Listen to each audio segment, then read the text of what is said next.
Labdien, cienījamie skatītāji! Patiesi prieks jūs atkal sveikt pie ekrāniem. Arī šo otrdienu Zaļo un Zemnieku savienības studijas raidījums par aktuālo Latvijā un politikā. Šodienas sarunā pievērsīsimies Latvijas vēsturei un mūsu vērtībām, proti parunāsim par barikāžu laiku. Tāpat apspriedīsim ģeopolitisko situāciju, jeb ārpolitikas jautājumus, kā arī mūsu valsts ekonomisko attīstību un nākotnes iespējas. Un tātad šodien pie mums studijā Saeimas deputāts un atmodas laika viens no Latvijas Tautas frontes dibinātājiem Jānis Dinevičs. Sveiks, Jāni! Sveiki! Labdien! Mans vārds ir Kaspars Magurs, un pirms ķeramies klāt sarunai, atgādinu, ka jums, mīļie skatītāji, ir iespējams uzdot sev interesējošus jautājumus mūsu viesim Jānim Dinevičkungam. Tātad, pirms sākam, barikāžu laiks. Janvārs Latvijā vienmēr ir īpašs laiks. Mēs atceramies barikāžu notikumus un mūsu cilvēku drosmi. Jums noteikti kā atmodas laika vienam no Latvijas Tautas frontes dibinātājiem šis laiks ir īpašs. Kā jūs šodien raugāties uz barikāžu laiku un ko tas nozīmē mūsdienu Latvijai? Un vai sabiedrībā pietiekami novērtējam šo vēstures posmu? Jā. Manuprāt, tā bija viena no tādām kritiskākajām situācijām neatkarības atjaunošanā. Un jāsaka, ka arī šobrīd, pēc tiem 30 un mazliet vairāk gadiem, teiksim, šī saspringtā situācija atkal ir sabiedrībā, kad mēs mēģinām izvērtēt, pa kādu ceļu virzīties tālāk. Jāsaka, ka tobrīd šī tautas vienotība ar augstāko padomi bija tā, kura atļāva veiksmīgi atrisināt visas tās grūtības, kuras bija. Pie tam bija sarežģījumi. Pēc būtības jau kaut ko līdzīgu reakcijai uz brīvības alkām mēs gaidījām jau decembrī, bet tad tur īsti kaut kā no Maskavas puses šīs aktivitātes nebija, tas bija attiecīgi janvārs, ja? Un mums izdevās kopējiem spēkiem nosargāt kā augstāko padomu, izdevās nosargāt arī visas ministra kabineta, arī visas citas institūcijas. Ja? Bija arī zināmi mēģinājumi drusku novirzīt no tā brīža centrālā uzdevuma, un tā brīža centrālais uzdevums bija konsekventi īstenot neatkarības deklarāciju. Un šis novirzīšanas mēģinājums bija, kad janvārī bija priekšlikums veidot koalīcijas valdību ar Alfrēdu Rubiku. Augstākā padomē Tautas frontes frakcija to noraidīja, konsekventi turējās pie tiem sākotnējiem uzstādījumiem, un nākotnē tas parādīja, ka tas bija vienīgais un pareizais ceļš. Arī šobrīd, manuprāt, sarežģītajā situācijā joprojām spēkā ir tikai un vienīgi pats galvenais uzdevums saglabāt Latviju kā neatkarīgu valsti. Jā, pārējot no barikāžu laika, ļoti būtiski šobrīd ir ārpolitikas jautājumi. Dzīvojam ļoti sarežģītā ārpolitiskā situācijā.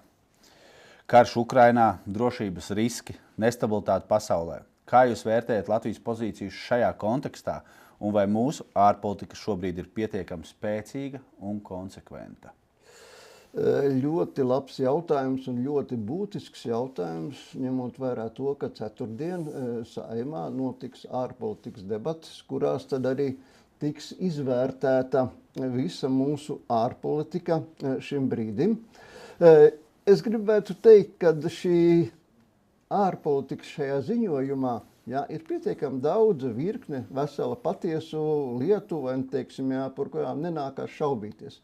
Bet veidojas priekšstats, ka šis ziņojums ir uzrakstīts situācijai, kad nebija otrais ievēlēts Trumps, kad pasaules starptautiskā kārtība balstījās uz noteikumiem, kaut arī varbūt ne sevišķi pilnīgiem, bet tomēr noteikumiem. Ir iespējas, ka nav dzirdēta arī Kanādas premjera Marka Kārnija lieliskā runa Davos fórumā. Lūk, un nav arī atrodams šajā ziņojumā, kā jāmainās Latvijas ārpolitikai, ja ir mainījusies ASV drošības koncepcija šobrīd. Respektīvi, ir vesela virkne jautājumu, ko varētu uzdot ziņotājai, un visticamāk Saeimā arī tas tiks uzdots. Manuprāt, ir jāmeklē šobrīd Latvijai savs jauns ceļš, un jo vecā kārtība neatgriezīsies. Ja? Un šeit nav iespējams cerēt, kad attiecīgi pagaidīsim kādu 4 gadus, ievēlēs citu ASV prezidentu, kaut kas būtiski mainīsies. Nē, es domāju, ka nemainīsies, ja? Jo vecā kārtība, viņa radīja drošību, radīja stabilitāti, vai ne? Bet viņa nebija pietiekami efektīva. Tās pašas apvienotās nācijas nevarēja panākt daudzas lietas, kas viņām it kā būtu jāveic. Vēl Pasaules tirdzniecības organizācija, vēl daudz citas starptautiskas institūcijas, kas piederēja šai uz vērtībām balstītai sistēmai, vai ne, tomēr nestrādāja pietiekami efektīvi. Un ja to neizdevās mainīt tādā veidā, tad tas mainīšanas process ir sācies ar tām aktivitātēm, kuras šobrīd realizē Trumps. Vienīgais, ko es nespēju saprast, un ko arī daudzi Latvijas cilvēki noteikti nespēja saprast, kā tā drīkst, pret saviem bijušajiem vai tagad esošajiem sadarbības partneriem vērsties ar tik naidīgu runu, vērsties ar šantāžu caur tarifiem, un tā tālāk. Jā, vienā dienā tas tiek teikts, un otrā dienā tas tiek atsaukts, un tomēr tas nav tas risinājums, un, uz kuru būtu jāorientējas.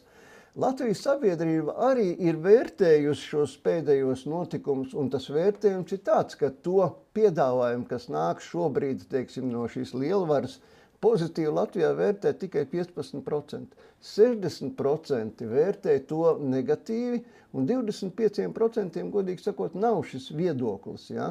Manuprāt, kad mums ir arī jāieklausās vērtējot ārpolitiku, ir jāieklausās attiecīgi arī sabiedrības viedoklī.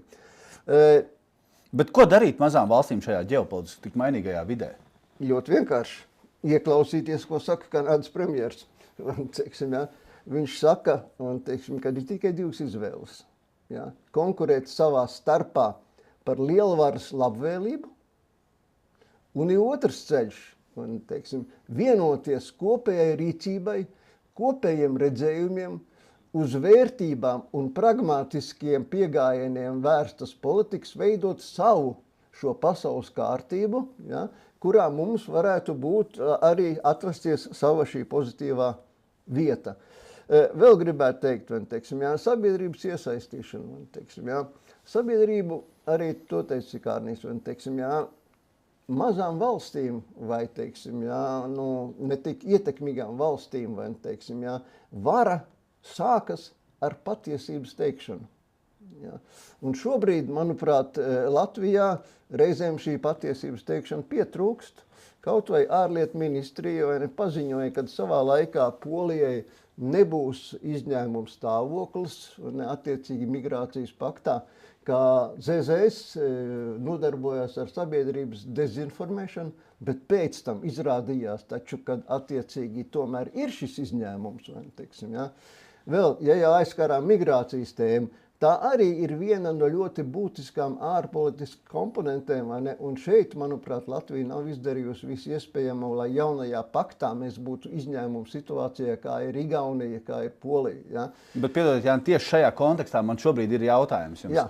Kā jūs vērtējat pašas ārlietu ministras darbu un līdz šim paveikto? Ja mēs runājam par ārlietu ministriju, tad mēs runājam noteikti arī par ārlietu ministras darbu. Es negribētu noliegt un pateikt, ka nekas nav izdarīts. Jā, ir bijusi veiksmes arī varbūt risinājumi, bet diemžēl neveiksmes un neizdarības ir pietiekami daudz, ko būtu jāvērtē kritiski šajā ārpolitikas debatēs. Labi, piekrītu jums. Bet cik gatavi, jūsuprāt, šobrīd ir Latvijas sabiedrība dažādiem krīzes scenārijiem? Gan militāriem, gan ekonomiskiem, gan informatīviem? Sāksim to, ko es teicu 2 minūtes atpakaļ. Vecā kārtība neatgriezīsies. Ja? Un ko tas nozīmē? Tas nozīmē to, ja, kad ja agrāk mēs uzskatījām, ka mēs varam savai aizsardzībai un drošībai varbūt neveltīt pietiekamu uzmanību un gad jau ASV visu to lietu paņems uz sevi, tad turpmāk tā nebūs. Ja. Tas nozīmē tikai vienu, teiksim, ja. Un kā mēs jau redzam, arī šajā budžetā, teiksim, ja, tēriņa aizsardzībai ir pietiekami un augsts vēl. Ja. Līdz ar to viennozīmīgi tas ietekmēs sabiedrības dzīves līmeni. Ja. Jo tas maciņš, kāds viņš ir, tāds viņš ir. Teiksim, ja. Un sabiedrībai ir jābūt gatavai, kad nāksies kaut ko ziedot, no kaut kā atteikties, lai šī aizsardzības funkcija varētu tikt realizēta pilnā apmērā. Ja. Vēl ko es esmu, un mēs jau varam kaut kur arī drusku varbūt paskatīties citā kontekstā, tas arī ir ekonomikas moments, teiksim, ja. Mēs runājam no vienas puses par aizsardzību, bet aizsardzība jau nav tikai un vienīgi ieroči, šaušana, karošana un tā tālāk. Ja. Ko patreiz ir parādījusi Ukraina? Ukraina ir parādījusi, ka bez šiem ieročiem ļoti būtisks ir finansējums. Finansējums valsts funkciju veikšanai šajos kara apstākļos. Ja. Un te arī mums ir jāgatavojas, teiksim, ja, kad mūsu militārā drošība teiksim, būs ļoti lielā mērā atkarīga no mūsu ekonomiskās varēšanas. Ja? Un to ir parādījusi ļoti uzskatāmi šobrīd Ukraina, un es domāju, ka to redz arī visa pasaule, un to redz arī, protams, Eiropa kā tāda. Jā, protams, uzņēmēja darbība militārajā jomā, bet tas jau neskar tikai militāro. Tāpēc man ir nākamais jautājums jums, kas šobrīd, jūsuprāt, visvairāk kavē uzņēmēja darbības attīstību Latvijā? Nu, tāds varbūt mazliet provokatīvs jautājums, bet jūsu viedoklis. Es domāju, ka vairāk vai mazāk tā ir tā pati nelaimīgā birokrātija. Teiksim, ja. Otrais, tas ir investīcija trūkums. Un tomēr, teiksim, jā, tad nav nemaz tik vienkārši, teiksim, jā, tikt pie līdzekļiem, lai attīstītu jaunus projektus, teiksim, jā, un tā tālāk, teiksim, jā. Trešais, jā, darbspēks, darbspēka nodokļi, jā, darba likums, kas tuvākā laikā tiks skatīts, jā. Tam visam ir jābūt pietiekami sabalansētam, jā, jo citādāk, teiksim, jā, ja viena sabiedrības daļa mēģinās vairāk iegūt uz otras sabiedrības daļas rēķinu, teiksim, jā, tas agri vai vēl beigsies ar zināmu konfliktu. Tad šī sabalansētā pieeja, jā, šiem ekonomiskajiem risinājumiem šeit bez šaubām ir vajadzīga. Es domāju, ka Latvijas uzņēmēji potenciāli ir spēcīgi, lai darbotos Latvijā un ne tikai Latvijā, ko viņi arī dara, teiksim, ja? Bet reizē man liekas, teiksim, kad viņi varbūt vairāk prasa no valsts pārvaldes, ja? Bet viņu pašu ieguldījums arī varētu būt citādāks, piemēram. Ja? Ja darba devēja konfederācija un ne tikai teiksim, ja, prasa, kad vajadzētu ietaupīt 5% teiksim, ja, valsts pārvaldei, piekrītu. Ir jātaupa, teiksim, ja. Bet valsts pārvalde varētu uztaisīt jautājumu pretīm. Kungi, bet varbūt arī jūs varat apņemties par 5% samazināt aploksņu algas. Kungi, varbūt arī jūs varat panākt, ka Latvijas ekonomikā attīstās kaut kur 2 vai 3% gadā. Ja? Slēgsim šo vienošanos, ko izdarām mēs, un slēgsim vienošanos, ko izdariet arī jūs. Un tad tā būtu, varbūt, manuprāt, tāda toleranta pieeja šim jautājumu risinājumam. Un tad ir arī iespējams novērojama stabila izaugsme. Absolūti. Bet jūsuprāt, šobrīd mēs vairāk stagnējam, vai tomēr mēs virzāmies uz priekšu? Es domāju, ka šobrīd nesevišķi strauji, un tomēr mēs virzāmies uz priekšu. Ja? Manuprāt, tas ir arī šobrīd tas panākums, vai, teiksim, sadarbojoties ar mūsu transatlantiskajiem partneriem. Es domāju, ka Valeņa kungs pietiekami veiksmīgi strādājas Amerikas Savienotajās valstīs, teiksim, jā, lai piesaistītu tehnoloģijas, lai piesaistītu arī investīcijas, teiksim, jā, un tas viss te šobrīd notiek. Teiksim, jā. Šis transatlantiskais partners arī no savu budžetu ir atvēlējis 200 miljonus Latvijas, kā saka, aizsardzības stiprināšanai, kas ir ļoti būtiski.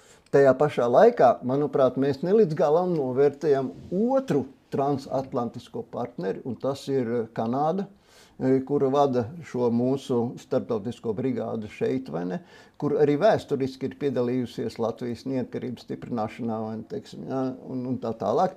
Un šobrīd šie Kanādas priekšlikumi, kas ir izskanējuši Davos fórumā, un aicinājums Eiropiešiem, teiksim, jā, iekļauties šīs jaunās kārtības veidošanā, ir tāds ļoti būtisks un pie tam atkal atgriežoties pie ekonomikas, jāsaka vienu, teiksim, jā, Kanāda uzskata, kad tirgus, kurā kāds nodarbojas ar šantāžu, respektīvi caur tarifiem, teiksim, ja, ka tas nav optimālais risinājums. Un tāpēc Kanādas uzskats bija, ka ir nepieciešams veidot tirgus, pie tam lielus tirgus, teiksim, ja, kuros šādas šantāžas elementi būtu pēc iespējas mazāk. Un jāsaka vienu, Eiropas Savienība arī jau ir sadzirdējusi to lietu. Ja nemaldos, šodien tiks parakstīts brīvās tirdzniecības līgums Eiropas Savienība un Indija. Un tas būs tirgus ar 1,5 miljardu iedzīvotājiem. Tas ir tik būtisks tirgus, teiksim, ja, kad lielāku ir grūti iedomāties. Manuprāt, ir nepieciešams arī citur skatīties, kur mēs to varam. Kanādas uzskats ir apmēram tāds, ka dažādās situācijās var būt arī dažādi sadarbības partneri. Ja? Par to var diskutēt, teiksim, ja? Bet viņa uzstādījums ir apmēram tāds. Ja mēs nebūsim ekonomiski spēcīgi, ja mēs nebūsim konkurēt spējīgi, ja? Mūsu aizsardzību vajadzīgā līmenī neizdosies nodrošināt, un tur viņiem ir taisnība. Piekrītu jums, bet viens stāsts ir Rīga un Pierīga. Īpaši svarīgs jautājums ir reģiona attīstība, tā skaitā Latvijā, vai ne? Vai valsts politika šobrīd pietiekami veicina ekonomisko aktivitāti ārpus Rīgas? Zināms, ka liela daļa jauno cilvēku pārceļas uz dzīvi Rīgā vai tās tuvumā. Kā jūsuprāt veicināt, lai cilvēkiem būtu motivācija palikt savos novados? Ļoti sarežģīts jautājums. Sarežģīts jautājums, bet... Un ļoti grūts jautājums. Jā. Pie tam, teiksim, jā, liekas par cik CZS ir reģionu partija, man vienā balsī jāsaka uz reģioniem ar pilnu tvaiku un, teiksim, visu, ko vien var. Bet ir jāsaprot viena lieta. Ja nebūs stipra Rīga, nebūs stipra Latvija. Jā. Te diemžēl tā tas ir, teiksim, jā. Šis ekonomikas dzinulis, diemžēl, šobrīd ir Rīga, un ar to ir jārēķinās. Rīga ir arī tā, teiksim, jā, kas caur izlīdzināšanas fondu palīdz arī visām citām, teiksim, jā, pašvaldībām, ne visām, bet daudzām pašvaldībām Latvijā, un tā tālāk. Jā. Par to, kad ir jāveido mehānismi, teiksim, jā, lai reģionos, teiksim, šī ekonomika, šī dzīvība attīstītos, par to ir runāts, es nezinu, gadu desmitiem, teiksim, jā, un kaut kā tas nav izdevies. Manuprāt, ir jāatrod mehānisms, teiksim, jā, kad, teiksim, jā, uzņēmēja darbība reģionos, teiksim, jā, automātiski dod daudz vairāk nekā šīs uzņēmēja darbības ignorēšana reģionos. Teiksim, ja. Šobrīd ir tā, vai ne? Gribam daram, gribam negribam, vai nedaram, un tā tālāk. Teiksim, ja. Tad šajos reģionos ir jāmēģina teiksim, ja, to lietu veicināt. Vēl moments, teiksim, ja. Nekas nesanāks, ja attiecīgi nebūs reģionos vajadzīgā infrastruktūra. Veselība, izglītība, respektīvi tās lietas, teiksim, jā, kas cilvēkam vienkārši ir objektīvi nepieciešams, teiksim, jā, un tā tālāk. Jā. Un, manuprāt, šeit ir jārod kaut kāds kompromisa risinājums. Mazā lauka skola, viņa jau nav tikai izglītības iestāde. Šī lauka skola veic arī ļoti nopietnu sociālu funkciju. Un līdz ar to tāpēc, teiksim, jā, vajadzētu, kad viņa tiek finansēta ne tikai no izglītības budžeta, bet arī no sociālā. Jā.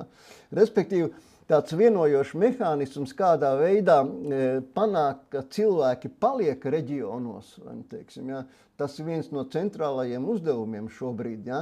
Jo, ja, teiksim, tajā pašā austrumu pierobežā nebūs cilvēki, jā, viss pārējais ir, kā saka, lieki to, ko mēs tur šobrīd darām.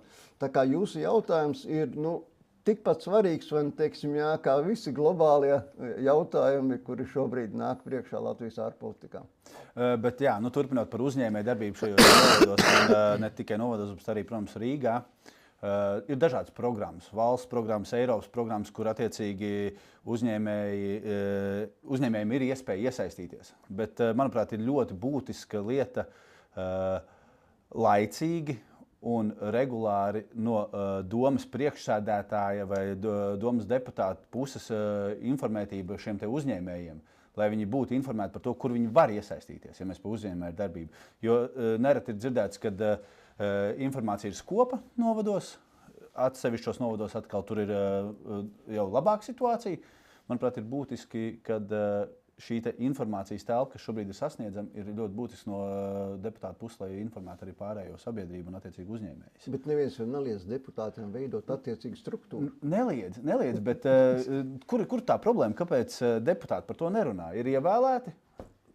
Attiecīgi... Ir jau divas lietas, un, teiksim, jā, katra struktūra tie ir izdevumi. Un, ja šobrīd mēs esam iestājušies par zināmiem taupības režīmiem, vai, teiksim, jā, nu, tādā gadījumā radīsies loģisks jautājums, vai, teiksim, jā, jūs atkal gribat tērēt kaut kur liek naudu.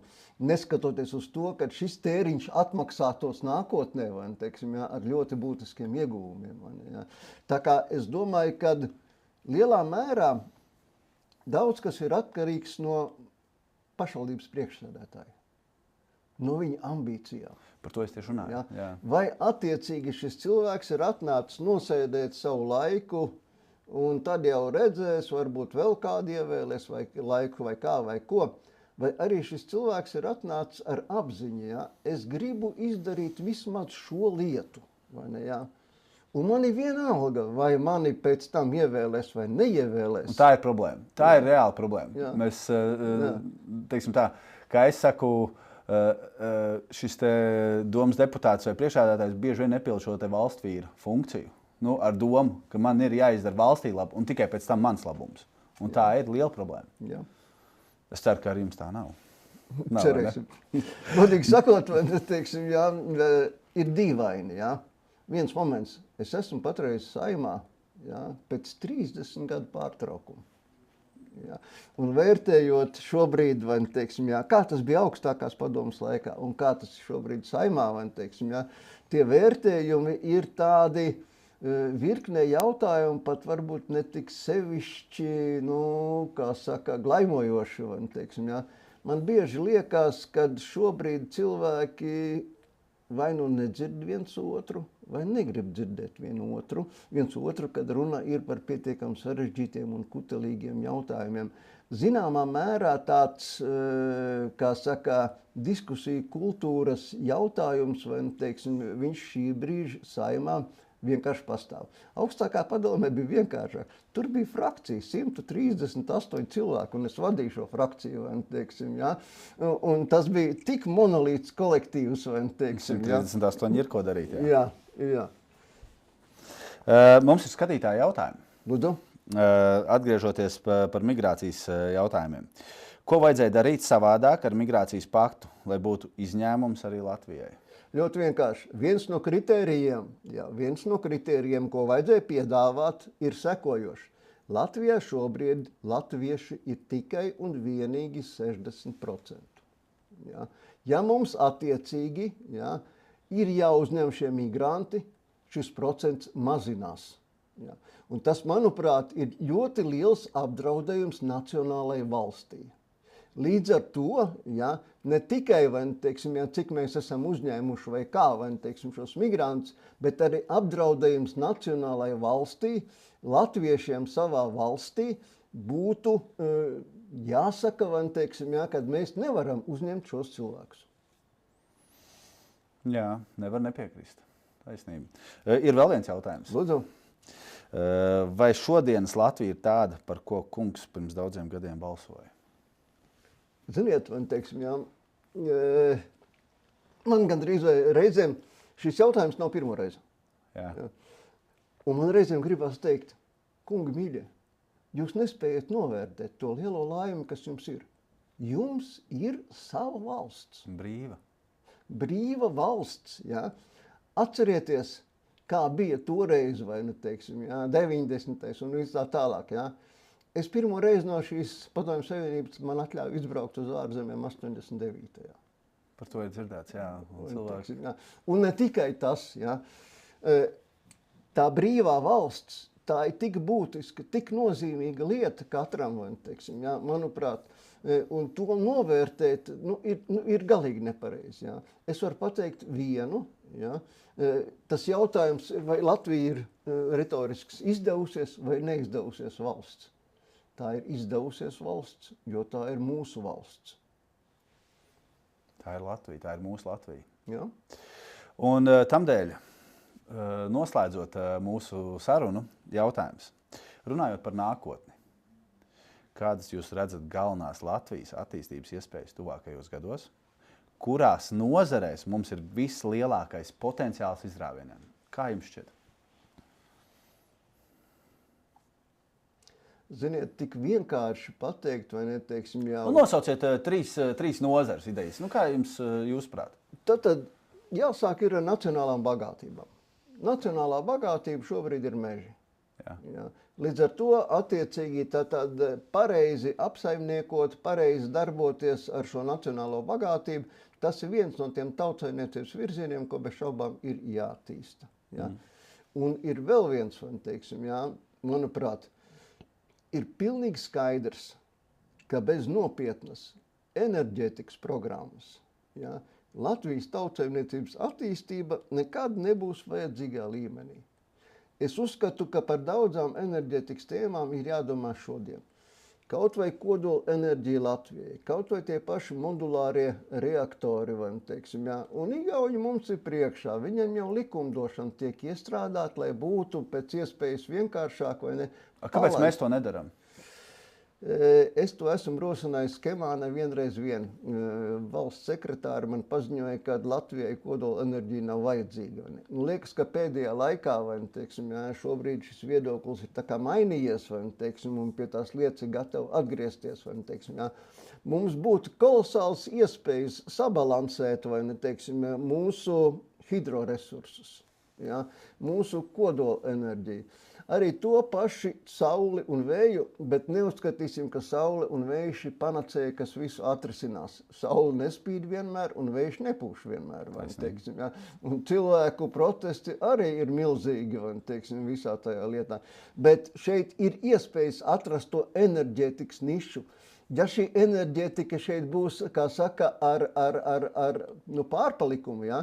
Tajā brīdī šeit būs visas ūdeņraža tehnoloģijas. Šeit būs daudz, kas tas, par ko mēs šobrīd runājam, kā par kaut kādu nākotnes... Būs interesantāk. Tas ne tikai, būs arī efektīvāk. Jā, un tad vēl viens moments. Mēs runājam par mākslīgo intelektu. Un, teiksim, tajā brīdī, man ir, ka tev, un tas prasa milzīgas energoresursus, un tajā brīdī, ja sev ir šī brīvā enerģija, ja, tu esi tas tautsaimniecības saimnieks, kas var pieaicināt, kas var piedāvāt, kas un var... veicināt. Absolūti. Absolūti. Taisnība. Jā, ir vēl viens jautājums. Sakiet, lūdzu, ar ko atšķiras Rīgā un reģionos dzīvojušais elektorāts? Par ko jūsuprāt balsos rīdzinieki un par ko vairāk attiecīgi? Es domāju, ka šīs elektorāts ir bez šaubām atšķirīgs. Teiksim, ja? Un, teiksim, tās ikdienas rūpes un ikdienas šie uzstādījumi, teiksim, ja, viņi ir dažādi. Ja? Es domāju, ka laucinieks vairāk nodarbosies ar to, kā viņš kopj savu zemi, kā viņš attiecīgi var nopelnīt iztiku savai ģimenei, kā attiecīgi dotā infrastruktūra ļauj viņam veiksmīgi visu to izdarīt. Ja? Rīdzinieks vairāk vai mazāk, teiksim, ja? Viņam būs drusku cits redzējums, teiksim, ja? Viņam būs sabiedriskais transports, teiksim, ja? Viņam būs vairāk, laukos arī bez šaubām, un tā ir problēma šodien, bet Rīgā, teiksim, ja? Viņam būs attiecīgi iespējas jārisina, kādā veidā izvietot, kurā skolā savus bērnus, teiksim, ja? un tā tālāk. Vai ne, ja? Rīdzinieks varbūt... viņam ir jāsaprot viena lieta. Ja? Viņš nevar egoistiski domāt tikai par sevi. Citādāk nebūs attīstība šajā valstī. viņam ir jādomā arī par to, lai tas cilvēks reģionos būtu apmierināts ar savu dzīvi. Tā ir, jā. Jābūt visiem vienotiem. Jā. Tas ir stāsts, jā. Jā, tātad paldies par sarunu un paldies par milzīgo ieguldījumu mūsu valsts attīstībā.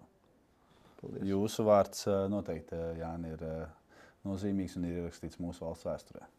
Paldies par to. Paldies. Skatītāji, paldies, ka bijāt kopā ar mums. Sekojiet līdz mūsu sociālo tīklu ziņām, turpiniet interesēties par politiku un notikumiem Latvijā. Un uz tikšanos jau nākamajā nedēļā. Nākamnedēļ Zaļo un Zemnieku savienības studijas viesis būs kāds reģionālās pašvaldības vadītājs, bet tas pagaidām, lai paliek intrigai. Visu jums labu un lai izdevusies diena!